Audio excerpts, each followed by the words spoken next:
So I run a number of 7-figure businesses, and I can tell you the one thing that makes you ensure that you hit your goals at the end of the year is quarterly planning. If you don't plan, you're potentially going to get to the end of the year and look back and think, oh man, that was a bit of a stagnant year. I didn't grow, didn't quite hit my targets, didn't get all those business development projects done at all. And that can be super, super frustrating. So one thing we do with all our clients, and one thing I do personally in my businesses, is have a quarterly planning session. And I just want to show you how that works. It only takes less than 10 minutes. And if you do this in your business, you're going to massively hit your goals and get some major projects completed every single year. So let me just share my screen. The first thing we have to do is what we call a heat map. Now, a heat map's really crucial because what a heat map does is it instantly shows you where are your strong points in business and where are you most weak. And the thing is, if we don't address those weaknesses in business, they're the things that are going to drag us down and limit our growth. So first thing we do in the heat map, we've got a few sections here that we can look at. We've got plan, attract, convert, deliver, and scale. Now, let's take plan, for example. How are you at planning in your business? Are you lame? Are you weak? Are you strong? Or are you a master of planning? So what we're talking about with planning is, are you setting KPIs for your business? Have you got revenue goals set every single month? Do you have a forecast of how you're going to get there? Are you planning what recruitment needs you're going to have over the year? Like, do you need a new project manager, or do you need to bring on another team of trades? So what's your plan like? Are you winging it, or are you setting clear goals? Just put a little mark on there of where you think your plan is. So I'm going to put strong in the planning section. So that's plan. What about attract? Well, what are you like at your attraction side of the business? How easy is it for you to get your client acquisition strategy right? So do you have a marketing plan in place? Are you regularly posting on social media? Does your brand look right? How's your website? Do you look like the type of company that's going to attract your ideal type of client? So we want to think about your attraction strategy. And if you're the sort of business that you're constantly waiting for people to call you, and sometimes it can be a little bit hit and miss, then maybe you have a poor attraction strategy. But if you're out there and you're a bit of a go-getter, you're getting the leads and you're bringing in plenty of work, then maybe you feel that your attraction strategy is a bit stronger. So let's just say you're a master at attraction. What about conversion? It's nice bringing all the leads in, but can you actually convert them into high-paying clients? And what we're talking about here is, when you send an estimate out, are you constantly being bartered down in price, or are you actually winning work because people really want you, or are you only winning the work because you're the cheapest? So think about your conversion. Have you got high conversion? Have you got good brochures out there that are helping you convert? Do you have a lead nurture strategy that helps convert clients and get them over the line? So just put a little bit of a mark on that. Let's imagine you're a little bit weak in that area. Now, how about delivery and your operations? This covers two things. We want to think about your on-site delivery and then your office delivery too. So what are your delivery systems like? Are you running a business that's like a well-oiled machine?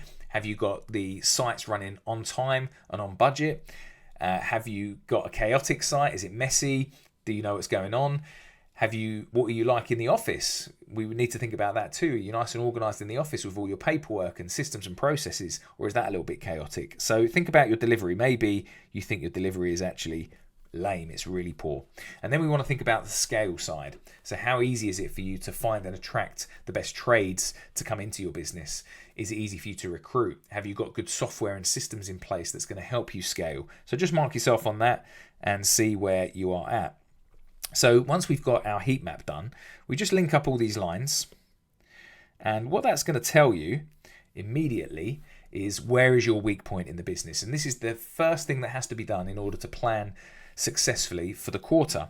So we can clearly see here that our heat map, we've got a massive problem with delivery that needs fixing. We've also got a problem with conversion, and maybe plan, attract and scale are on the okay side. So now we need to think, how are we going to fix that? Now with our clients, they've got an actual roadmap of how they're going to fix these things, and we've got clear strategies for every single part of that. And obviously we don't focus on advanced strategies down here if we haven't fixed some of the basics up here. But just for you for the moment, what's probably better to do is have a look at this little action plan that we call our map. Now we call it a map because it's a momentum action plan. So what we want to do is get some momentum, get these projects underway and get them planned out. So let's imagine we are working from Jan to March. That's the first quarter, whatever year it's going to be for you. And we've already worked out from our heat map that our big problem is delivery. So maybe one of the major projects we're going to have this quarter in our delivery section is we're going to, let's say we're going to fix overruns on site. So we're going to fix the amount of time our site overruns on schedule. So that could be the first thing that's got to happen. Maybe the second fix on our delivery is we've got to stick to budgets, because we're constantly blowing the budgets out of the water. And maybe the third thing we need to fix is in the office. Let's say we have no systems and it's all a little bit chaotic. So there are three huge things that we want to fix in this quarter. Now, you may not get all of those done, but they're the big projects that we want to tackle. So now we want to think, well, what steps are needed in order to complete these things? So if we first of all start on fixing the overruns, what's going to be needed to fix that? Now, if you had a heat map, you'd be able to work it out immediately. If you had a roadmap, you could work it out immediately. But maybe you already know the steps that you need to fix your overrun. So maybe the first thing you need to do is actually start putting timelines together for every project. So you might have a timeline or a Gantt chart. I can never spell Gantt. What do you need to do to fix your timelines and Gantt chart? So maybe that's the first step that needs to happen there. Maybe the second step with your overruns is that you procure your materials on time. So that could be part of the timeline and Gantt chart, that you actually map out when you're going to procure your materials, and you actually start putting those orders in nice and early so that you're not waiting forever for materials to arrive, and that delays you on site. And you may have a number of other things that you want to fix. On the budget side, maybe for the budget, you need to set your subby prices before the job starts. So maybe you're starting projects and you're not setting subby prices clearly, and then you're waiting until the project is midway and you think, right, now we need the electrical team in, and you haven't actually locked in or locked the subbies down for a price for your electrical, and then it blows it out of the water. So maybe you set your subby prices up nice and early, and that can get you out of that problem. Maybe another thing you do with your budget is that every quote for materials that you send out, so when you go to your suppliers, you get 3 prices. That could be something that you want to do to fix your budgets. So there's a couple of things there, and you're going to have some other things in mind that you want to fix with that. And then lastly, we've got no systems in the office. So maybe one of the big things that you need to sort out is some SOPs, and you may say, I need to set SOPs for site setup. So you may have a site setup where you're going to print out all your health and safety documents. You're going to have your safety folder sent to site and all that sort of stuff. Maybe you need SOPs for that the office can do, and that's one of the things you want to fix in the office. So you get the idea. So what we've got now is we've got 3 major projects that we're going to get fixed, and then we've got some action steps that are going to fix those. Now, I've obviously done that really fast, but you want to take a little bit more time and really plan out these projects. The fourth thing that you want to do is start getting some momentum together to get these things done. So let's start with step number 3 here, the action things, timelines and a Gantt chart.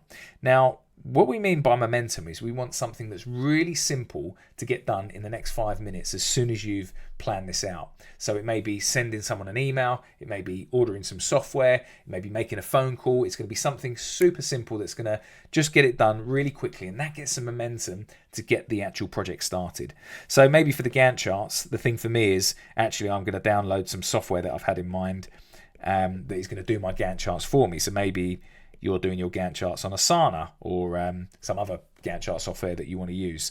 So maybe you're just going to download that. That's the immediate action plan. And you can do the same thing for steps 2 and 3 there. What's a nice quick thing you can do to get yourself started? So this is how we prepare our momentum action plan for our clients, and this is what I do in all my businesses too, to really make sure that I've got a clear plan of action for the coming quarter. Now, the beautiful thing about this is that you're going to fix 3 major problems in your business in that quarter, which is huge. If you could fix 12 problems throughout the year, major problems in your business, you would have a business that's completely unrecognizable in a year's time.